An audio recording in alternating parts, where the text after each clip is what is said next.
সাম্প্রতিক সময়ে আপনারা দেখেছেন বা বিএনপি এবং ছাত্রদল কর্তৃক ধারাবাহিকভাবে নারীদের প্রতি সহিংস আচরণ করা হচ্ছে। এর বিরুদ্ধে আমাদের অবস্থান আমরা স্পষ্ট করতে চাই এবং সংশ্লিষ্ট সবাইকে স্পষ্টভাবে সতর্ক করে দিতে চাই।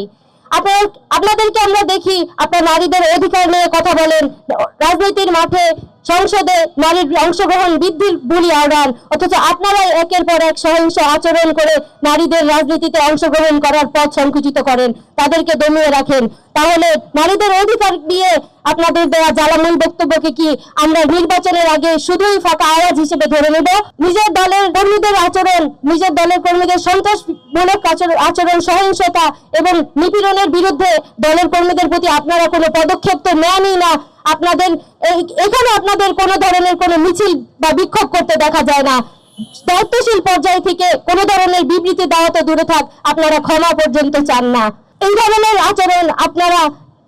আচরণ আমরা আগে দেখেছি। ফ্যাসিবাদের রাষ্ট্রের আচরণ এই ধরনের আচরণ, পেশি শক্তি দেখিয়ে, ভয় দেখিয়ে আপনারা নারীদের অধিকার হরণ করতে চান, যা ফ্যাসিবাদের সুস্পষ্ট বৈশিষ্ট্য।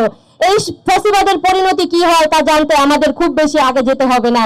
আমরা তাদেরকে ফ্যাসিবাদের পরিণতি সম্পর্কে স্মরণ করিয়ে দিতে চাই এবং স্পষ্টভাবে সতর্ক করতে চাই এই ধরনের নিপীড়নমূলক আচরণের প্রতি। আমরা অবিলম্বে নারী নির্যাতন এবং নারী নিপীড়নের বিরুদ্ধে যারা সংশ্লিষ্ট তাদের সবার দৃষ্টান্তমূলক শাস্তির দাবি জানাই এবং রাজনীতিতে নারীদের নিরাপত্তা নিশ্চিতকরণের পাশাপাশি নারীর প্রতি যে কোনো ধরনের অবমাননাকর আচরণ এবং তাদের প্রতি কোনো ধরনের নিপীড়নের প্রতি আমরা কঠোর শাস্তি দেওয়ার দাবি জানাচ্ছি এবং নারীর মর্যাদা রক্ষায় আমাদের লড়াই চলবে ইনশাআল্লাহ।